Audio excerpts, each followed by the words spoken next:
여러분 안녕하십니까? 복지TV 뉴스입니다. 대중교통 중에서도 지하철을 이용하는 시민들이 참 많은데요. 이용자가 몰리거나 동선이 복잡한 구간도 안전한 보행권이 마련되지 않아 불편을 겪는 사람들이 있습니다.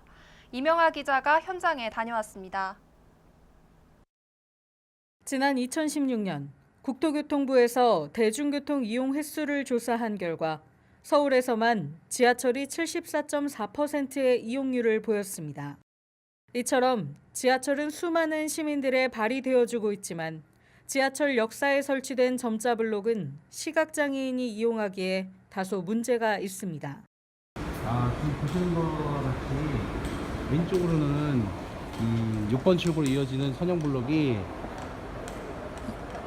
제대로 되어 있기 때문에 6번 출구로 시각장애인들이 안전하게 이동할 수가 있는데요.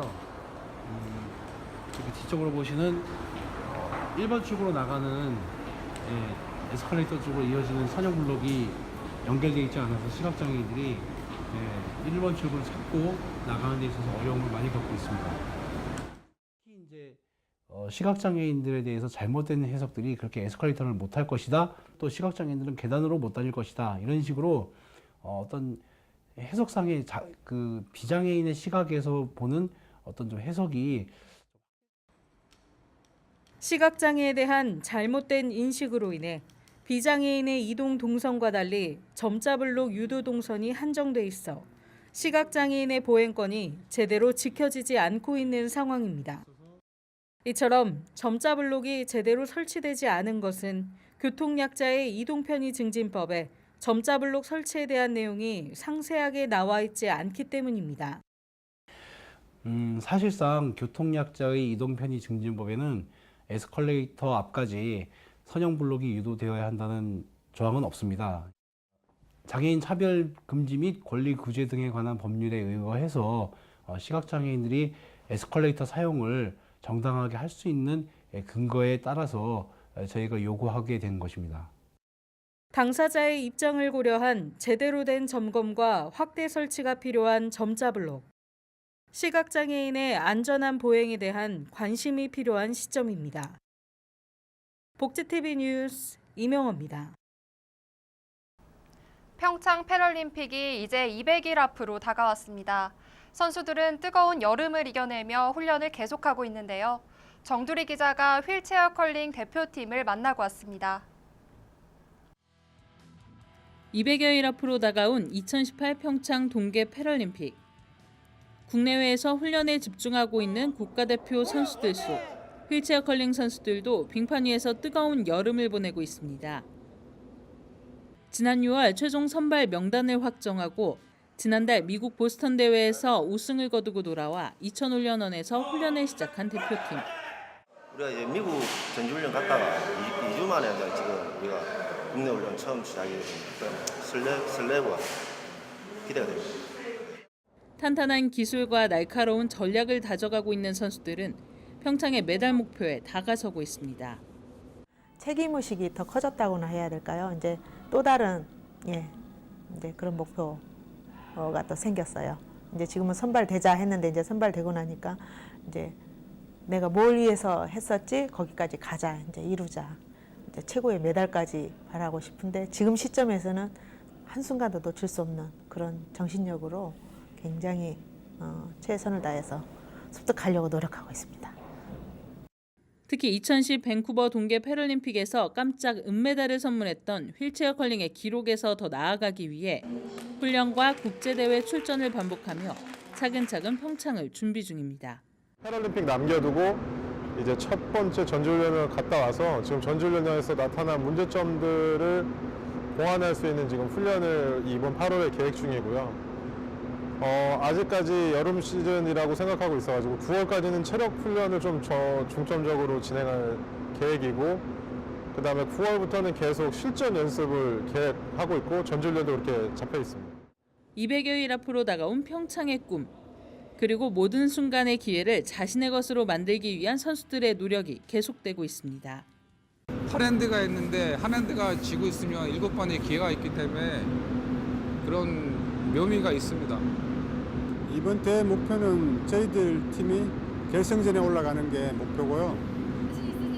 자신 있습니다.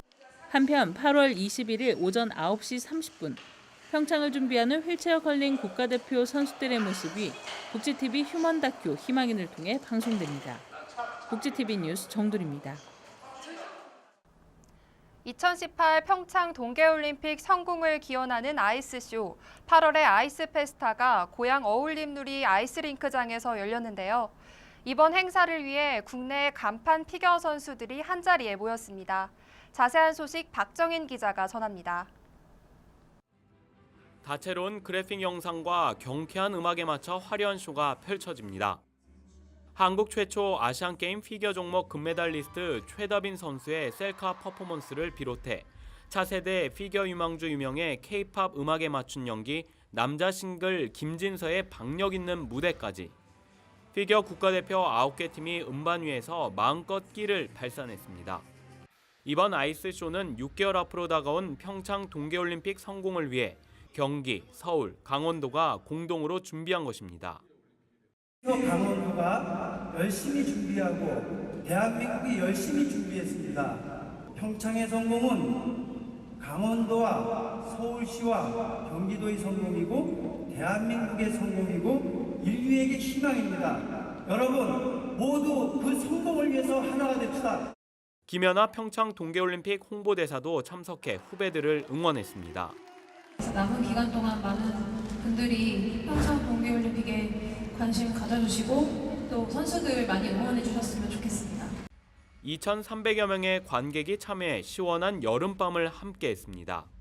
경기도는 앞으로 평창 동계올림픽에 대한 관심을 높이기 위해 적극적인 지원을 할 계획입니다. 복지TV 뉴스 박정인입니다. 영유아를 기르는 가정은 가계 부담이 커질 수밖에 없는데요. 아이를 키우는 부모들의 부담을 덜어주고자 내년부터 5세 이하의 아이를 둔 가정에 월 10만 원의 아동수당이 지급됩니다. 이명아 기자입니다. 더불어민주당과 정부, 청와대가 고위 당정청 회의를 열고 아동수당을 도입하기로 의견을 모았습니다. 아동수당을 도입하여 내년 7월부터 모든 0-5세 아동에게 매월 10만 원씩 지급하도록 하겠습니다. 정부는 아동수당 정책에 앞으로 5년간 모두 13조 4천억 원의 재정을 투입할 예정이라고 밝혔습니다. 아동수당법 제정 작업에도 착수했습니다. 당정청은 관련법이 국회를 통과하면 내년에만 약 253만 명의 아동이 혜택을 받을 것으로 추산했습니다. 당정청은 또 현행 20만 원인 기초연금도 내년 4월부터 25만 원으로 인상키로 했다고 밝혔습니다. 단계적으로는 2021년 4월까지 30만 원으로 인상됩니다. 더불어민주당은 특히 국민연금 가입 여부 및 연금액 등과 상관없이 동일한 기초연금을 받을 수 있도록 제도를 재정비하겠다고 밝혔습니다. 민주당 김태년 정책위 의장은 초저출산 현상이 지속가능한 사회 발전에 걸림돌이 되고 있고 한국의 노인 빈곤율이 OECD 평균의 4배에 달한다며 정책 필요성을 강조했습니다. 하지만 자유한국당 등 야당은 여당과 정부의 각종 복지 정책이 세금 폭탄으로 되돌아올 수 있다며 부정적인 입장을 고수하고 있어 입법 과정에서 진통이 예상됩니다. 복지TV 뉴스 이명호입니다. 보건복지부는 내년에 자살 예방과 관련한 사회적 문제를 전담하는 부서를 만들겠다고 밝혔습니다. 세계보건기구에 따르면 우리나라 인구 10만 명당 자살률은 2015년 기준 26.5명으로 지난 2003년 이래 12년째 OECD 회원 중 1위를 유지하고 있습니다. 특히 2012년부터 2015년까지의 기간 동안 노인 자살률은 54.8명으로 OECD 평균보다 3배 높은 수준을 기록했습니다. 현재까지 자살 문제는 복지부 건강정책국이 담당했지만 담당 분야가 지나치게 많고 인력이 적어 업무를 추진하는 데 어려움이 있었습니다. 이에 따라 복지부는 내년부터 가칭 자살예방과를 신설해 자살과 고독사를 줄이기 위한 행정 시스템을 갖춰나갈 계획입니다. 제주도가 장애인 콜택시 하루 이용 횟수를 도민은 4회, 외지인은 2회로 제한을 한 조치에 대해 장에게는 차별을 주장하며 국토교통부를 상대로 한 진정서를 제출했습니다. 장에게는 제주도의 이 같은 조치가 거주지를 이유로 교통약자를 차별하지 못하도록 한 교통약자 이동 편의 증진법과 장애인 차별금지법에 어긋난 것이라고 말했습니다. 또한 제주도에 장애인 콜택시 외에 휠체어 이용 장애인이 탈 수 있는 대중교통이 없다는 점도 지적하며 세계적 차별 관광도시라 비판하고 나섰습니다. 이러한 반발에 맞서 제주도는 외지인들이 장애인 콜택시를 너무 많이 이용해 제주도민이 이용을 못하고 있어 이용 제한을 둘 수밖에 없다고 해명했습니다. 경북 안동 평화의 소녀상 건립추진위원회는 광복절을 맞아 웅부공원에서 평화의 소녀상을 제막했습니다. 안동 평화의 소녀상은 안동 시민 1,700여 명이 모금한 성금으로 건립됐으며 안동미업 회원들의 재능 기부에 의해 예산이 상당 부분 절감됐습니다. 소녀상이 설치된 웅부공원은 옛 안동 대도호부 자리로 역사성과 상징성이 두드러져 소녀상 설치 장소로 최종 결정됐습니다. 추진위는 이번 평화의 소녀상 건립이 역사와 정의에 대한 시민의 이해를 높이고 독립운동 성지 주민으로서 자부심을 갖게 되는 계기가 될 것으로 보고 있습니다. 한편 경북에 소녀상이 건립된 것은 포항과 상주에 이어 세 번째입니다. 제72주년 광복절을 맞아 독도의 모섬인 울릉도에서 태권도의 함성이 울려 퍼졌습니다. 지난 13일, 14일 양일간 경북도와 울릉군, 국기원이 주최하고 한국마이스진흥재단이 주관하는 독도 태권도 퍼포먼스가 울릉도에서 열렸습니다. 이번 행사는 경북도가 화랑혼이 담긴 태권도를 통해 확고한 독도 영토 수호 의지를 표명하고 전 세계 8천만 태권도인들이 앞장서서 독도가 대한민국의 영토임을 밝히고자 마련됐습니다. 행사에는 국기원 시범단과 어린이 태권도 시범단, 참관단 등 380여 명이 참가한 가운데 울릉도 통구미 선착장에서 독도 깃발과 태극기를 활용한 퍼포먼스를 펼쳐 독도가 한국 땅임을 전 세계에 알렸습니다.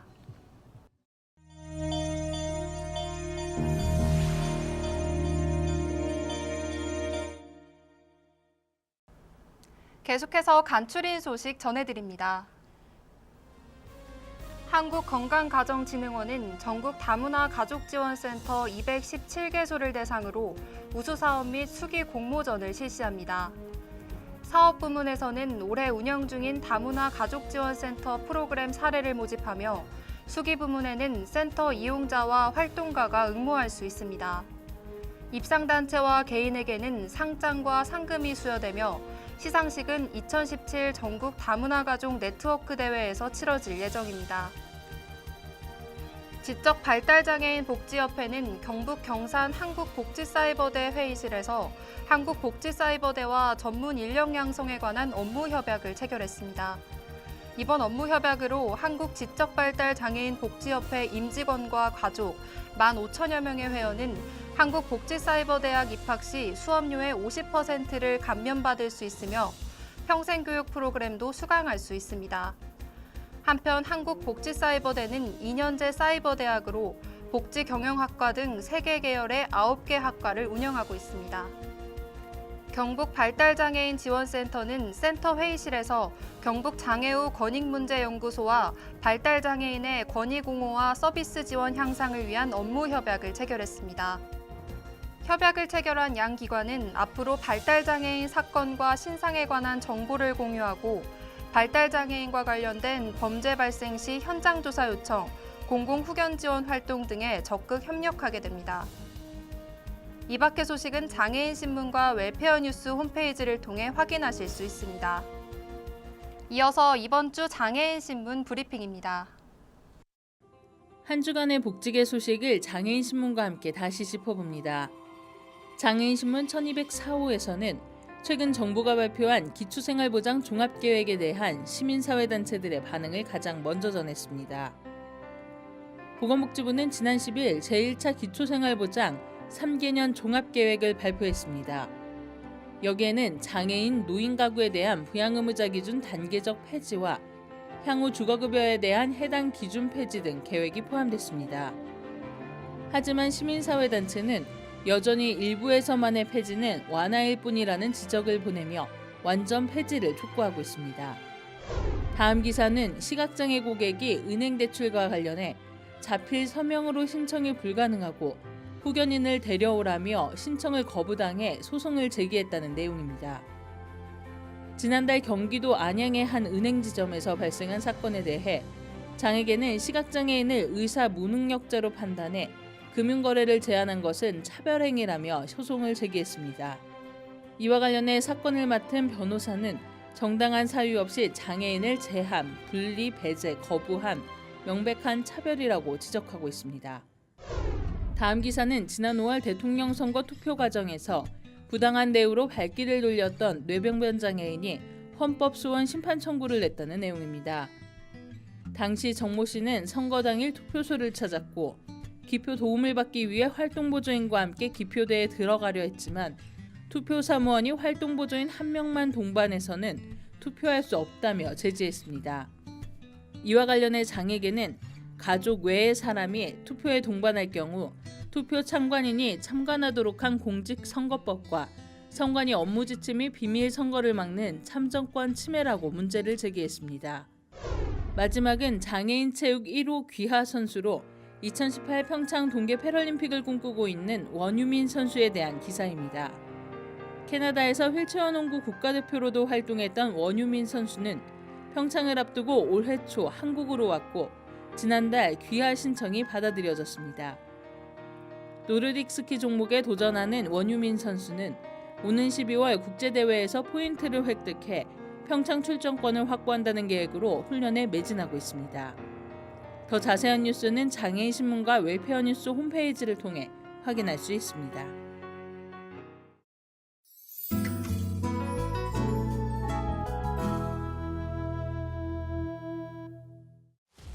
두 개의 차원이 공존하는 세상. 악의 세력이 세상의 균형을 유지하는 다크타워를 파괴하려 하고 이를 수호하려는 건슬링어들은 모두 죽임을 당한다. 유일하게 혼자 살아남은 최후의 건슬링어 롤랜드는 마지막 예지자 아라에 의해 자신의 숙명을 깨닫고 홀로 악의 추종자인 맨인 블랙 월터에 맞선다. 월터는 세상을 완전히 무너뜨리기 위해 차원을 넘나들며 끊임없이 다크타워를 파괴하려는 계획을 세우고 이 사실을 알게 된 롤랜드는 그에 맞서기 위해 두 개의 세상을 오가는데 최고의 베스트셀러 작가 스티븐 킹의 소설 다크타워를 바탕으로 만들어진 액션 블록버스터 다크타워 희망의 탑. 세상의 균형을 유지하는 다크타워를 파괴해 암흑의 세상을 만들려는 맨인 블랙과 탑을 수호하는 최후의 건슬링어의 대결을 그리고 있는데요. 원작의 탄탄한 스토리와 명품 배우들이 펼치는 차원을 넘나드는 운명의 대결로 관객들의 큰 기대를 받고 있습니다. 정신과 의사 로렌스 박사의 실종 사건을 둘러싸고 벌어지는 팽팽한 심리극 안에 상처받은 소년의 사랑에 대한 갈망을 매혹적으로 담아낸 연극 엘리펀트송. 오는 9월 6일부터 11월 26일까지 수연제 시어터에서 공연되며 장애인과 국가유공자 할인 혜택이 있습니다. 가수 김광석을 추모하는 단일 공연으로 시작해 이제는 하나의 브랜드로 자리 잡은 김광석 다시 부르기 콘서트가 아름다운 선율과 함께 가슴 뭉클한 감동으로 팬들을 찾아옵니다. 김광석과 인연이 깊은 기존의 출연진과 더불어 윤도현, 장필순, 황정민 등이 함께하며 오는 9월 30일 제주 아트센터에서 공연됩니다. 공연장에는 휠체어석과 장애인 화장실이 마련되어 있습니다. 다음 코너는 발달장애인 진행자가 직접 방송기사를 쉽게 만들고 참여하는 코너입니다. 안호준이 전하는 모두가 알기 쉬운 뉴스 함께 보시죠. 안녕하세요. 모두가 알기 쉬운 소식의 안호준입니다. 얼마 전 제가 이 코너를 통해서 어린이 보호구역의 제한 속도가 제각각이어서 문제가 있다는 이야기를 한 적이 있는데요. 전국의 어린이 보호구역 CCTV 설치율이 34%에 불과한 것으로 확인됐습니다. 나머지 66% 어린이 보호구역에는 CCTV가 한 대도 설치되어 있지 않았는데요. 특히 지역별로 편차가 컸습니다. 전남 지역의 설치율이 제일 적었고 서울의 설치율이 제일 높았는데요. 어린이 보호구역에 대해서는 CCTV 설치에 대한 규정이 전혀 없는 상황입니다. 어린이 보호구역 안에서는 무엇보다 어린이들의 안전이 최우선입니다. 그리고 CCTV는 사고 예방용과 단속용의 기능을 모두 갖춘 기본적인 필수 안전시설입니다. 어린이 보호구역에 CCTV가 의무적으로 설치된다면 어린이 보호구역 안에서 어린이들의 안전을 지켜줄 수 있지 않을까요? 2018 평창 동계 패럴림픽이 이제 200여일밖에 남지 않았는데요. 우리나라에서 최초로 열리는 동계 패럴림픽인 만큼 성공적인 개최를 위한 많은 사람들의 노력이 모아지고 있습니다. 성공적인 대회를 위해 국민 모두의 관심과 기대가 필요해 보입니다. 나눔과 배려를 실천하는 방송 복지TV 뉴스를 마칩니다. 시청해주신 여러분 고맙습니다. 우리 주변에서 일어나는 불공정한 사례부터 억울한 사연, 따뜻한 미담까지 장애인 신문과 웰페어 뉴스 홈페이지를 통해 보다 다양한 소식을 접할 수 있습니다. 시청자 여러분의 제보를 기다립니다. 웰페어 뉴스 홈페이지 또는 전자우편, 전화번호 02-2655-9519로 많은 제보 바랍니다.